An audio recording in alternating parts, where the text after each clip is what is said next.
एरवी भक्तांचं घराणं ऐकणाऱ्या देवाची व्यथा आपल्या राज्यकर्त्यांनी ऐकली असं म्हणायला हरकत नाही. शनी शिंगणापुरात शनिदेवच परेशान झाले असतील, त्यांनी स्वतःच्याच डोक्याला हात मारला असेल असं म्हटलं तर कुणाच्या भावना दुखावणार नाहीत असा विश्वास व्यक्त करत आजच्या या बातमीला सुरुवात करतो. नमस्कार, मी अभिषेक गावंडे आणि तुम्ही पाहताय लेट्स अप मराठी. अलीकडच्या काळात हे देवस्थान चर्चेत आलं, त्याचं कारण म्हणजे ज्या शनिदेवावरच्या श्रद्धेवर येथील लोक बिनधास्त असतात, त्याच शनिदेवाच्या स्वतःच्या जागेत मात्र काही बहादरांनी असं काय केलं की शनिदेवानं डोक्याला हातच मारला असेल. शनी शिंगणापूर हे एक अत्यंत अनोखं देवस्थान, जिथे घरांना ना दरवाजे ना कुलूप. या गावातील लोकांचा विश्वास आहे की शनिदेव त्यांच्या संरक्षणासाठी सदैव पहारा देत असतो.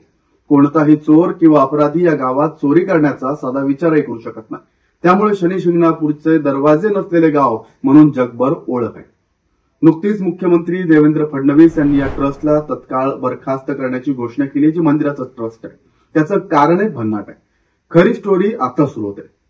देवस्थानमध्ये 2474 बोगस कर्मचारी दाखवून मोठ्या प्रमाणात घोटाळा करण्यात आल्याचा प्रकार उघडकीस आलाय. याशिवाय बनावट ऍप्सद्वारे भक्तांची आर्थिक लूटही करण्यात आली आहे. या प्रकरणी तातडीनं फौजदारी गुन्हे दाखल करण्याचे आदेश दिल्याचं मुख्यमंत्री देवेंद्र फडणवीस यांनी म्हटलंय. या प्रकरणी तातडीनं फौजदारी गुन्हे दाखल करण्याचे आदेश दिल्याचं मुख्यमंत्री देवेंद्र फडणवीस यांनी शुक्रवारी विधानसभेत सांगितलं. पण हे सांगताना ते शनिदेवानं गैरप्रकार करणाऱ्यांना आपला प्रताप दाखवलाच असं सांगायला मात्र विसरलं नाही. एरवी भक्तांचं घराणं ऐकणाऱ्या देवाची व्यथा आपल्या राज्यकर्त्यांनी ऐकली म्हणायचं तर. धार्मिक ठिकाणी लोक किती भ्रष्टाचार करू शकतात याचा भयानक नमुना हा आहे. या देवस्थानचा कारभार पूर्वी 258 कर्मचाऱ्यांच्या माध्यमातून चालवण्यात येत होता. तिथे हळूहळू आता 2404 कर्मचाऱ्यांची नियुक्ती केल्याचं दाखवण्यात आलं. हे जे ट्रस्टवरचे विश्वस्त आहेत, त्यांनी त्यांच्या स्थानिक कार्यकर्त्यांना बँक खाते उघडायला लावलं. त्यांच्या खात्यावर देवस्थानच्या खात्यातून पगाराच्या स्वरूपानं पैसे वळते करण्यात आले. मज्जा म्हणजे हे कर्मचारी कोठेही अस्तित्वात नव्हते, सगळे फक्त कागदोपत्री, असं आपल्याला मुख्यमंत्र्यांनी स्पष्ट केलेलं आहे. मुख्य म्हणजे देवस्थानचं जे रुग्णालय आहे तिथे तर 327 कर्मचारी कार्यरत असल्याचं दाखवण्यात येत होतं. चौकशीत मात्र समोर आलं त्यानुसार प्रत्यक्षात तिथे एकही रुग्ण तर नव्हताच, शिवाय तेथे 15 खाटांसह 80 वैद्यकीय आणि 247 अकुशल कर्मचारी दाखवण्यात आले होते. प्रत्यक्षात मात्र केवळ 4 डॉक्टर आणि 9 कर्मचारी होते. याच रुग्णालयाच्या आवारात कोणतीही बाग, आपण त्याला गार्डन म्हणतो, अस्तित्वात नसताना या बागेच्या देखरेखीसाठी 80 कर्मचारी काम करत असल्याचं दाखवण्यात आलं. भक्त निवासात 109 खोल्या असून त्यासाठी 200 कर्मचारी कार्यरत असल्याचं दाखवलं गेलं. मात्र तेथे 4 ते 5 कर्मचारीच फक्त असावेत. मुख्यमंत्र्यांनी दिलेल्या माहितीनुसार देणगी स्वीकारण्यासाठी असलेल्या 8 आणि तेल विक्रीसाठीच्या 4 अशा एकूण 12 काउंटरवर प्रत्यक्षात केवळ 2च कर्मचारी कार्यरत होते. परंतु कागदोपत्री इथे 352 कर्मचारी दाखवले गेले. ट्रस्टकडे वाहन विभाग आहे. या वाहन विभागात 13 वाहनांसाठी तब्बल 163 कर्मचारी नियुक्त केल्याचं दाखवलंय. तर इतर विभागात गैरव्यवस्थापनाचे चित्र तसंच धक्कादायक आहे.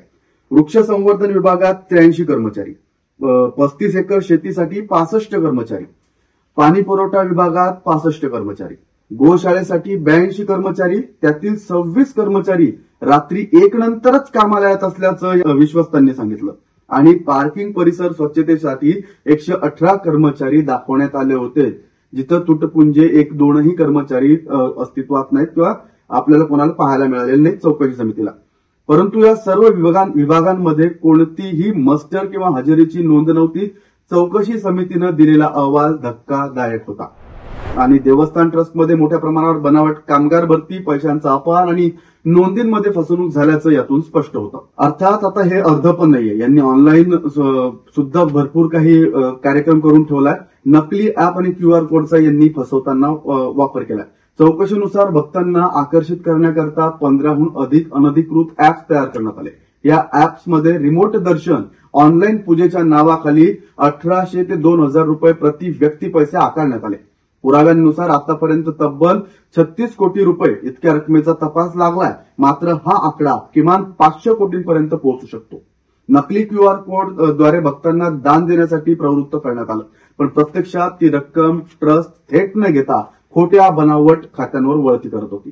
विशेष म्हणजे या ट्रस्टची जी खरी ऑथेंटिक वेबसाईट आहे त्यावर मात्र यांनी खोट्या ऍप्स किंवा QR कोडसाठी देवस्थान जबाबदार राहणार नाही अशी सूचनाही लिहिली आहे. म्हणजेच काय तर एकीकडे आपणच भ्रष्टाचार करायचा आणि दुसरीकडे मात्र आपणच शनिदेव काय म्हणत असेल देवच जाणे. पण तुमचं यावर मत काय आहे हे आम्हाला मात्र कमेंट करून नक्की सांगा. पुन्हा भेटूच एका नव्या कारनाम्यासह. आपल्या देशात कारनामे कधी थांबत नाहीत. आमचं काम मात्र तुम्हाला सावध करणं आहे. आम्ही ते नक्की करत राहू. धन्यवाद.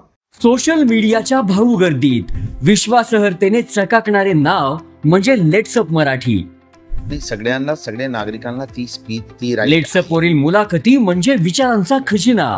त्यानंतरच्या निवडणुकीमध्ये मला सोडून गेले. बातम्या केवळ वस्तुस्थिती सांगणाऱ्या, न प्रोपोगंडा, फक्त जनतेचा अजेंडा. क्योंकि आने वाला कल जाने वाला है, जाने वाला कल आने वाला है. राजकारण, मनोरंजन असो की क्रीडा क्षेत्र, महाराष्ट्राची स्पंदने संवेदनशीलतेने टिपणारे माध्यम म्हणजे लेट्सअप मराठी. जगासोबत एक पाऊल पुढे राहण्यासाठी लेट्सअपचे ऍप, सोशल मीडिया आणि वेबसाईट सोबत कनेक्टेड रहा.